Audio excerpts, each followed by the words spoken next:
I know if you're sitting in on this webinar this morning, you're probably in one of two places, I'm guessing. Either you're being asked to do more with social value, community impact, or ESG, and you're working with a budget that doesn't match the expectations, or you're trying to figure out where to start and you're not even sure where the lever to pull is. So hopefully today should give you some pointers and tips on where to begin.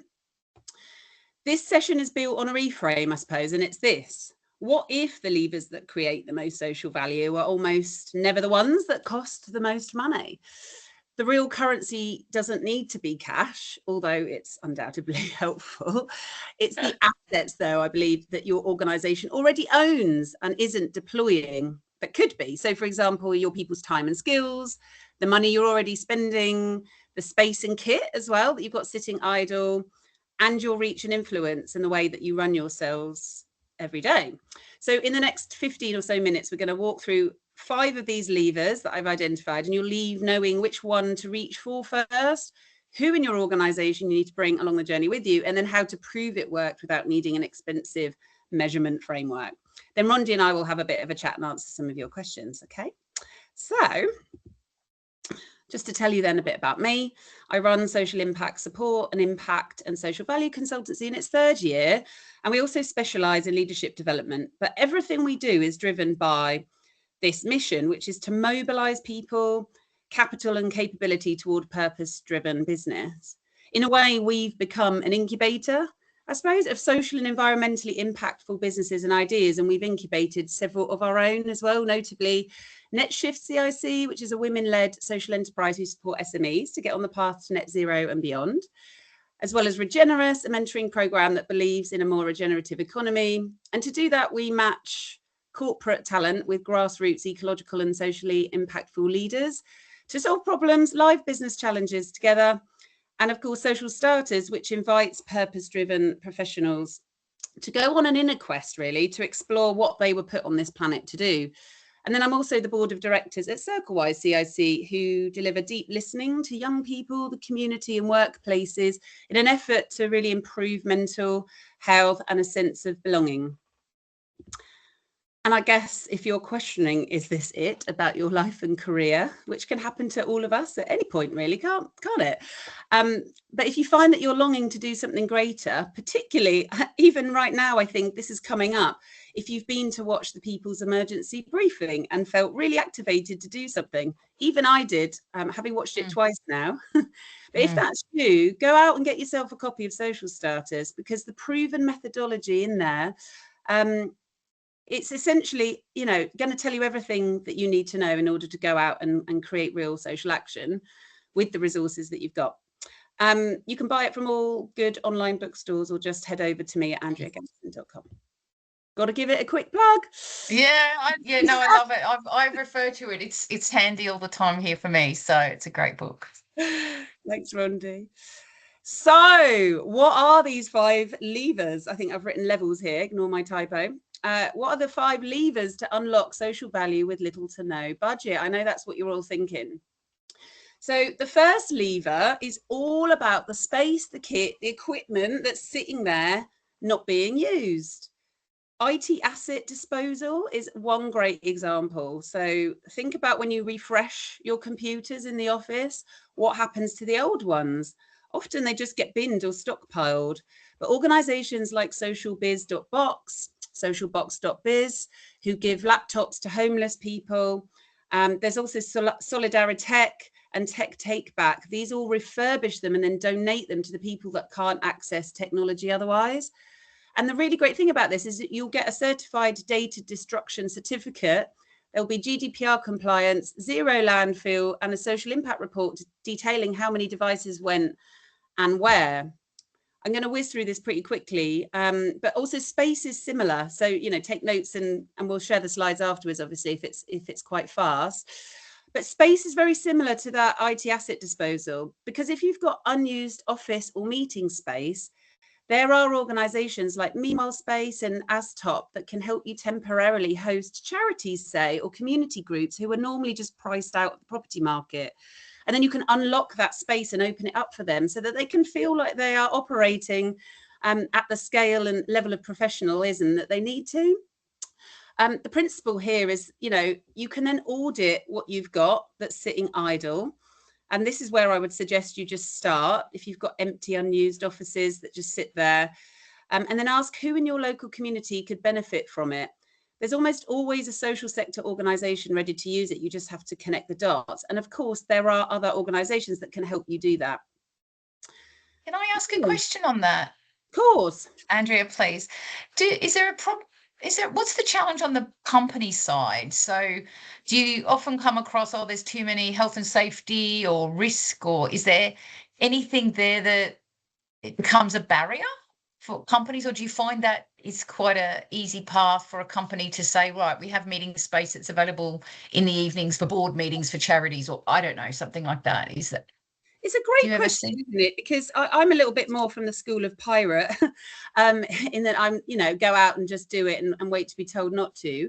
But of course, some companies will have rules and regulations around who's allowed on site and things like that. So I think for every organisation and for every leader, it's going to be different. You've just got to work out what the barrier is, if it's there, and then find the way around it, like you would for anything when you're determined to make it happen. Yeah, fair enough. Yeah. Thank you. Yeah. So for lever 2, this is all about redirecting spend. Think about it. You're already spending money on suppliers, on your services and various goods. So the question isn't here whether you've got budget for social value. It's just whether you're spending that budget in a way that creates social value. So the Social Value Act in the UK of 2012, it requires people who commission public services to think about how they can also secure wider social, economic and environmental benefits, and it's becoming increasingly more popular in the private sector. So before the start of the procurement process, this is where commissioners and buyers would then think about whether the services they are going to buy, or the way that they're going to buy them, could secure further social, economic or environmental benefits for their area or for their stakeholders. Social value in this sense is also a tool to help you get more value for money out of procurement. And it also encourages buyers to talk to their local provider market or their community to design better services, often then finding new and innovative solutions to difficult problems. So this is where the whole, we don't have budget conversation stops being true, I think, because often it's not a resource issue. It's actually just a priority issue. And if you can close that gap around knowledge and awareness, then you can stop money getting reallocated elsewhere. And perhaps even in some cases, keep the money in the community that that your own operation serves or is based in. So then the conversation shifts to, what if we just shop differently? Shifting spend to social enterprises specifically and local suppliers, really important as well, does 3 things. 1, you support businesses that are creating social value as part of their model.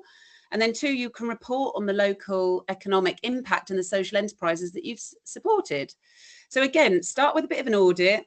Who are you buying from right now? And then ask, is there a social enterprise or a local supplier doing this thing?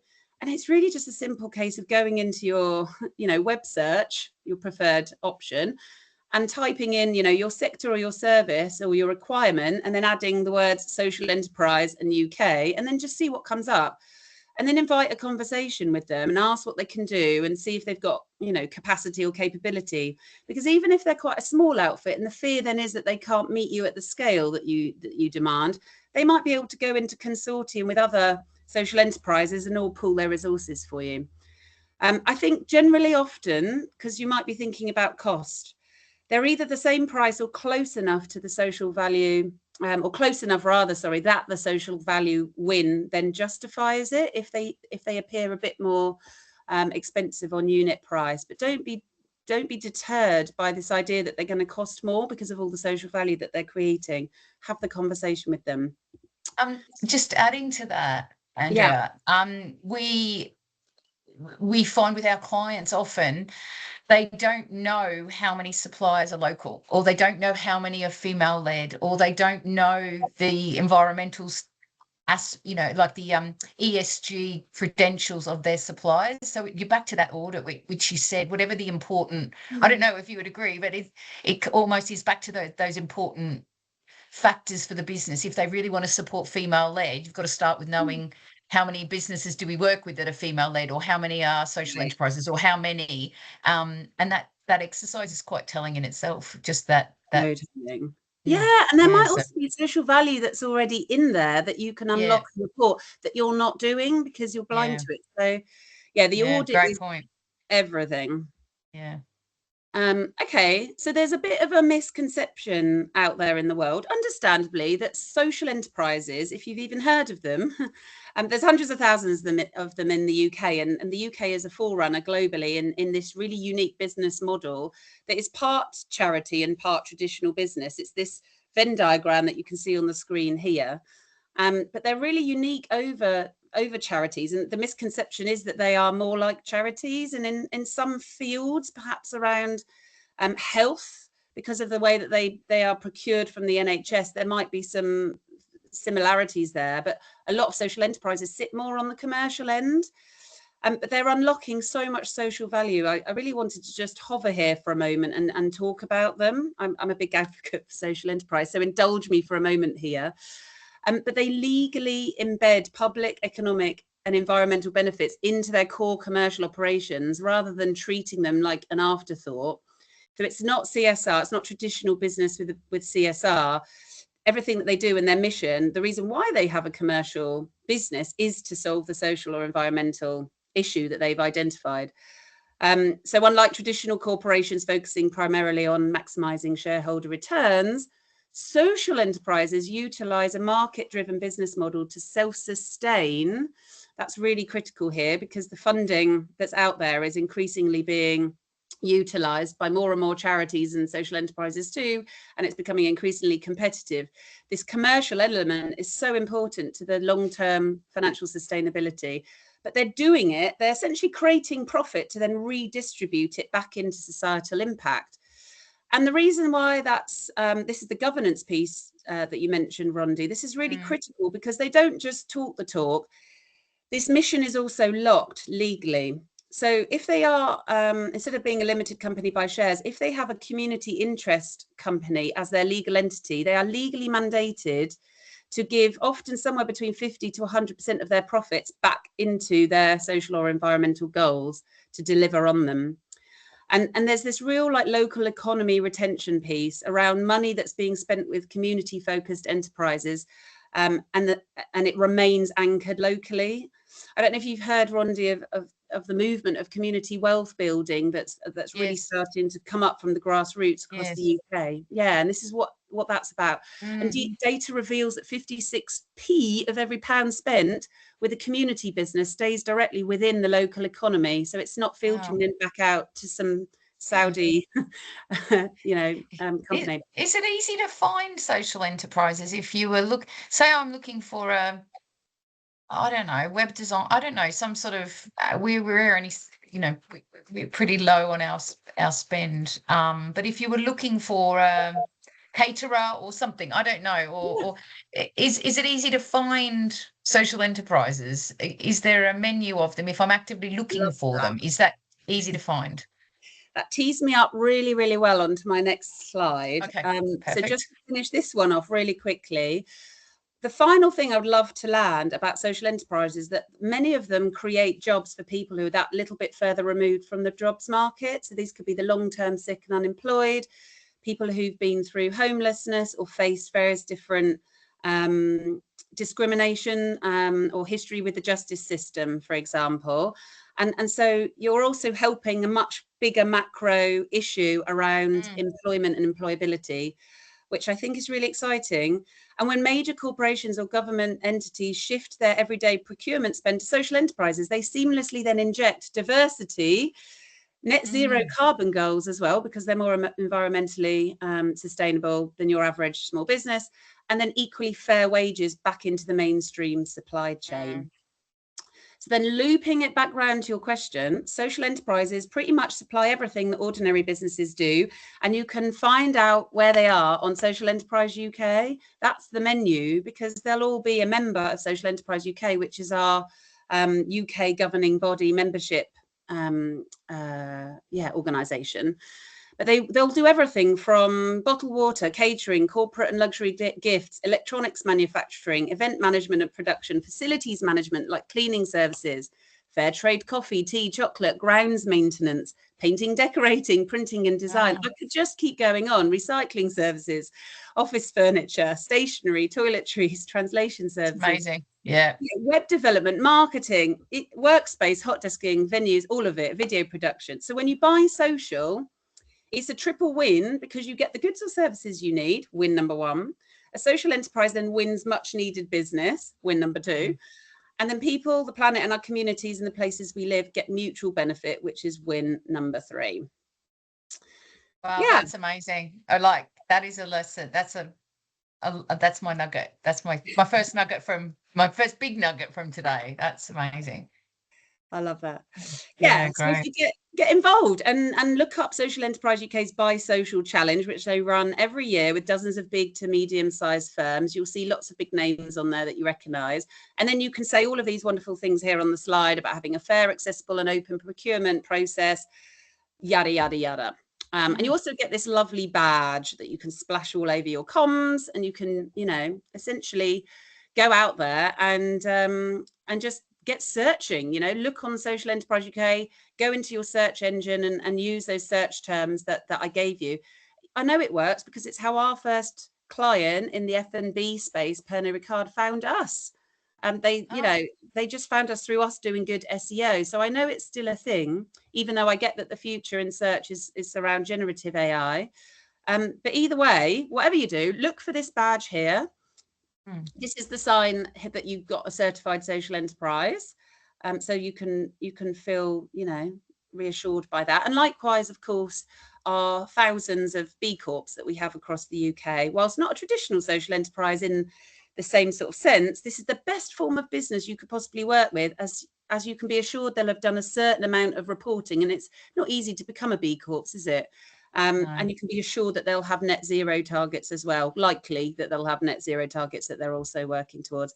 And if this sounds like a bit of a minefield, download the Buy Social guide, and we'll include that in the link that we share out afterwards. All right, lever number three. I've really got a power on through. I did say to you, Rondi, I was worried I might go on. Oh, it's so interesting. Keep going. Okay, so lever three is skills-based mentoring. Now, I'll admit I'm slightly biased on this one because it's the part I know most about. I spent half my working week running skills-based mentoring programs. So what is skills-based mentoring? Imagine this. Your team has capabilities sitting in the room right now that organizations would pay tens of thousands of pounds or dollars to access. Think marketing expertise, finance knowledge, project management, HR insights and strategic thinking. So therefore, the question here becomes, are you deploying those skills into your community or the social sector? This ultimately is what skills-based mentoring is. It's high impact because it's not just about money. It's about that human-to-human transfer of expertise, which at the moment, that human connection, human touch is becoming increasingly important in this advancing world of AI and the machine. So at Regenerous, we run a number of different types of program, but since we are here talking about the levers you can pull that cost low to no, we are running something new called Catalyst off the back of this real need that we are being, we are hearing from the ground. And it's a one-day hackathon style event where we bring together 5 to 10 social entrepreneurs who have a live business challenge, and then we'll bring in a team of your best people as mentors from multiple different companies to make up the day. And in one day, those founders get access to expertise they wouldn't normally have. And we decided to launch it here. Here's a photographic example of one of them that we've done.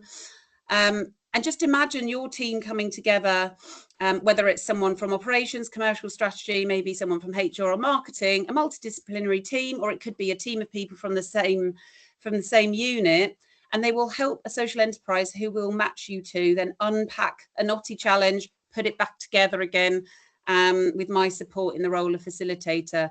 Oh, look, we can also just do it in the room, just us, or we can pull in other teams. It might be that you want to make this a client engagement opportunity and bring in clients. We've seen that before, where we've had 3 or 4 different clients come as guests.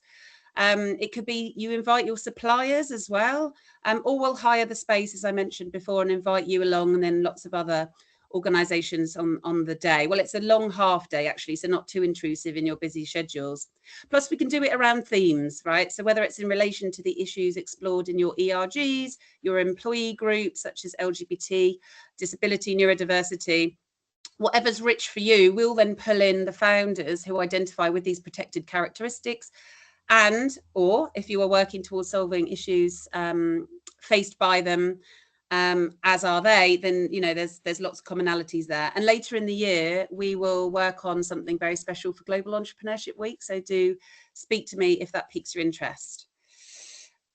Which segues nicely into lever 4, leveraging networks. So this is ultimately your reach, your relationships, and your ability to bring people together. I work with a professional services firm called Baringa, and they did exactly this. So I wanted to share with you what they did, because they had no budget, literally, but they got really creative because they wanted to fund a CSR event, much like the one I just described, to support social entrepreneurs with pro bono consulting. So instead of throwing a budget at me, they essentially went round and leveraged what they had lots of, which was influence. And they asked their partners, the most senior people in the firm, to each contribute, I think it was like about £500 each, and every head of department often has these contingency budgets for things that pop up, or it can get reallocated. But it wasn't a donation. It was almost like a signal of commitment that they were committed to, these goals and this mission that they had as a firm to redistribute knowledge and support entrepreneurship and social good. And those little pots of money all turned into enough money essentially to hire us to run a meaningful event. And I think it can also look like going to your customers as well, or building client relationships to then amplify the social enterprises you believe in. Think about the clients that you've got. If you have clients, some of them might be a bit more cash rich, and they might be, open for chipping in on this. I think that's like a fairly creative solution. And then lever 5 is all about embracing internal collaboration. So this is the one I think that separates social value that survives scrutiny from the social value that's bolted on and performative.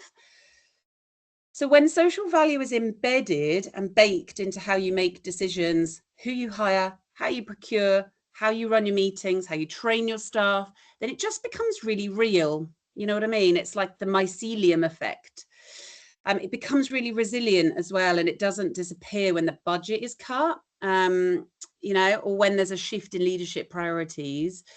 So the best framework I've seen for this is to get buy-in from the senior leadership team, not just as a nice to have, but as a strategic priority, and then just ask, what do we need to change about how we operate?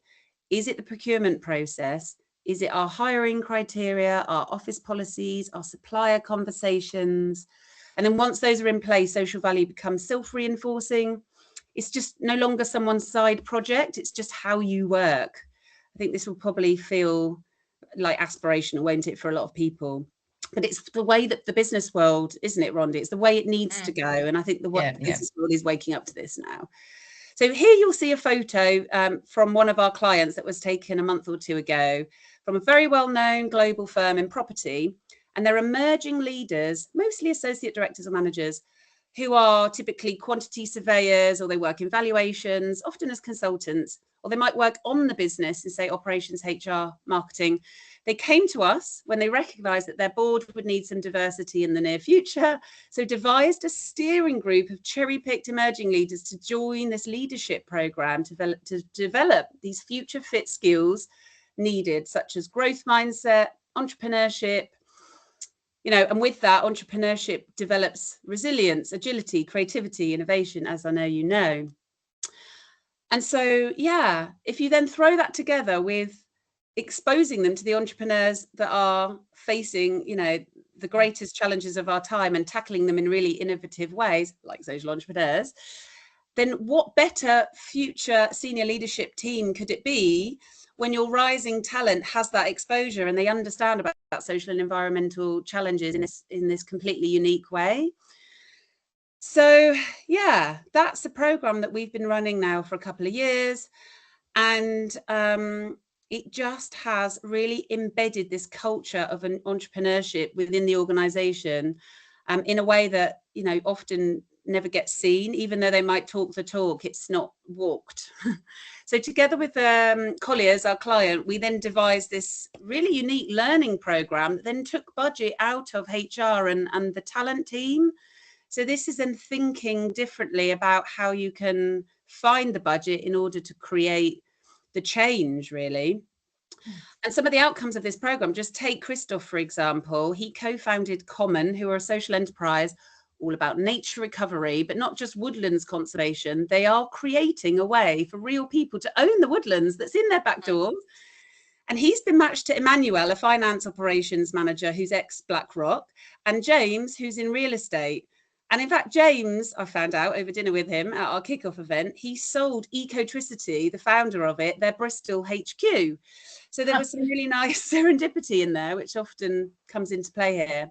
But Emmanuel and James don't know anything about woodlands recovery and community ownership, but they don't need to, because they're learning about alternative funding and different economic models for the purchasing of land, which then again ties into what Colliers does in real estate.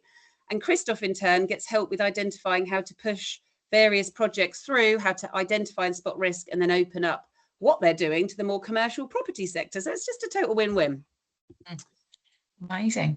Yeah. And then here's just a little bit about what you're measuring, if it's useful to see. I won't hover here for too long. But again, I can have a conversation about this, because I know it often then feels like the barrier or the blocker when you go, oh, but I'm going to have to measure so much, and where do you even begin, and it's extra workload. But really, we're looking at employee satisfaction, growth mindset, confidence, self-belief, and increasingly we're looking at something I call resonant equity, which is just around whether the people of your organization feel like they belong to something that matters, because that's where the magic is. But I've got lots of experience of working through NetShift with 150 SMEs across Devon to get to net zero. And we learned there that actually the businesses that made progress weren't the ones throwing loads of money at it. They were the ones that said, how do we make this a part of how we run? How do we make social value or environmental, sustainability a core part of how we run? How do we change our procurement? I think that one's probably landed quite well today. And then also, how do we train our team? And then how do we report on it? So a lot of that insight is what's fueled this sharing of our learnings as well today. Then how do we bring our leadership along the journey with us is the critical final piece.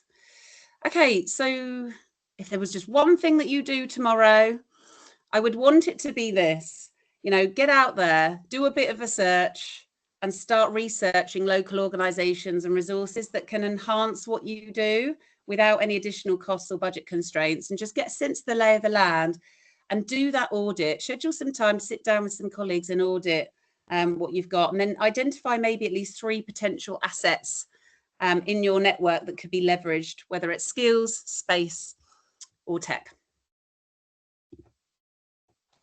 Thank you. Absolutely amazing, and I will share with everyone here, and we'll be sharing online as well all your contact details. Tell me, Andrea, before we go any further, where's your role, and what normally would people contact you for? If this all sounds to me absolutely amazing, but so much, and if you're an organisation that's this feels like a good fit for you, how would you help them? Well, they can come to me in a number of different capacities, can't they, Rondi? So social impact support is my consultancy arm. So if you want to come and talk to me just to explore what any of this means for you, I'm happy to offer a no obligation, free of charge 30-minute chat, because I just get really buzzed knowing that there's other organizations out there that will carry some of that conversation forward in a positive way. But of course, if there are specific things that you want to outsource to us and bring us in as a project support arm or a consultancy arm, then we can do that. We're most known through Regenerus for delivering these volunteer. I don't even like calling them volunteer programs, because it devalues what's going on there. But the skills sharing events and programs that we run that can also tap into L&D budgets. And of course, if you're on the path to net zero and beyond, maybe you're already working with Rondi, If you're a super small business and can't afford Rondi services, then that's where we can step in as next shift. Yeah, brilliant. And I'm so that's absolutely amazing. Do you see any what type of company or what thing that a company does that accelerates this quicker? What do you see that really engage businesses? What makes them motor and gain momentum? Is there anything that's unique to those organizations that make all this real? Do you know what's really coming through for me? I think it's the people piece. It's the desire, motivation, and tenacity of the individuals who care. And it might be that they've come off the back of watching the People's Emergency Briefing. And I really hope that all of the screenings across the UK are reaching everybody and creating that feeling of determination and drive to create change. But it's also everybody else that's, been through a sustainability program, that works in the space, or other good people in the world of work who have read books, watched films, they're just clued up and engaged at all different levels. And to listen into that and to tap into that and not to feel like the outlier and feel too afraid to speak up at work. That's the brave piece, is stepping out the comfort zone, isn't it? And then realizing who else in the organization as well shares those values. If you could all come together and forge a mini informal collective, meet over lunch and have discussions, then that is the beginning of the ripple effect that creates the change. And are there any, when you talk to businesses, what are the big... So they've formed a small, we see green teams a lot, or a sustainability team, and they, that you do see this a lot in the businesses we work with. What do you find in your space that's a big barrier? Like what do they struggle with to get? What's the biggest thing they struggle to get over the line in terms of? Yeah, I mean, the two things that come to mind is, well, first of all, it's the classic, like, we haven't got the budget. So hopefully this session today has shown that there is a workaround, plenty of workarounds on that one. I think the other one is the attitudes of the senior leadership team. Right. And the energetic barrier that it can feel that you're facing into, whether it's just that they're so busy, they haven't got the capacity to really listen, or they're not deep enough into the journey yet that their drawbridge is up, and they're welcoming in that conversation. So why not put on a screening? Here's one for free. Put on a screening of the People's Emergency Briefing. That's exactly what it's designed for. Host it at work, get everybody to come, insist that the SLT attends it. Maybe tag it onto, I mean, it's 50 minutes, but tag it onto, if you can, like your annual conference or something. And just try and get as many people to watch it as possible. If that's I've been saying the same since I've watched it. So it's a tool, isn't it? It's a great tool in the kit to use. We have got a question from someone. So that says, that was really interesting, and a couple of questions. Of all of the levers, if we had to choose, what would you recommend focusing on for the greatest impact? And what challenge are you seeing within the businesses that mean they renege on social value commitments? Okay, I'll take the first part. The first part's bespoke to every organisation. So when you do that audit, you'll then look at, people resources, operational resources, and other barriers as well, and assess what are the needs of your organisation, because where you can create the greatest impact will be determined by what you unearth from that. And then the second part, what challenges are you seeing within businesses? Within the business. They renege? Well, yes, there's I guess there's politics. So you've got your bigger macro influences that can have a damaging ripple effect, of course. And I think sometimes it does just come back to energy and being stretched over capacity and letting things slip. I often have people coming to me, I don't know if it's the same with you, Rondi, where they're like, oh yeah, we did our carbon footprint baseline 3 or 4 years ago, and we've just fallen a bit off the wagon, and now we need to get back on it. Imagine you've got your good people and then they move on, and then, new talent who isn't indoctrinated might not pick it up and lead with it, especially if it's not their role, core function. So, it's very easy for things to slip. And I do think it's back to the building it into business. And we will often talk about the business case, like why are they doing it? Because if there's a real business case, and this is important to retain the right talent, to win the tenders, to be ahead of the competitors, to be forward looking, whatever their business case is. We typically, I don't know if you do this as well, but we anchor the business on that because we believe that will stick. If you've always got this, if you've always got a statement in your mind that if we don't do this, we're not going to be competitive anymore, you get it starts to create it's the business of doing business, isn't it? It starts to keep that in the business case and on the agenda, which is tough. But I publicly tease companies for writing their values on the wall, Rondi, and then not actually living them. But in the case of Colliers, you know, they have their values, including entrepreneurship, on the walls, you know, all over the communal spaces. And, you know, and then it really is reinforcing this message that you've got to then live those values and be able to demonstrate. So I think that holds you to account. One last question for me. Do you find that, I mean, and I think businesses sometimes love the badges and they love, and it's great to have a team photo that they're doing a hackathon. And I love that idea as well, of these collective hackathons and joining up volunteers and mentors and all using those assets. Do you find that is interesting to businesses having that social proof of what they're doing? They're really doing it, but do you think, is that also an interesting thing that you find businesses like? Do you know, it's really funny because a lot of my clients, they're not pushing on the comms of that. They're not pushing to get that social media photo moment. And I think that just goes to show that the work is deeper than just the PR ability of it. And some clients actually will actively say this isn't going to be a PR event, because, you know, we don't want to fall foul to purpose washing or greenwashing or anything like that. But I do think, though, there's something really encouraging in sometimes that celebratory moment for all employees as well, to see that, look, there are other things beyond the day-to-day of the cog in the machine that I might feel that I am, that have meaning and purpose, and I can get involved with them. And sometimes if it's internal comms, that photo, like you will, of everybody looking like they're having a great day doing something impactful, then that can have a positive ripple effect. So I think also I'm not for greenwashing either, but I do like, sometimes I think if you highlight a social enterprise that you're working with, it gives them PR too. Well, this is it. I'm never going to complain.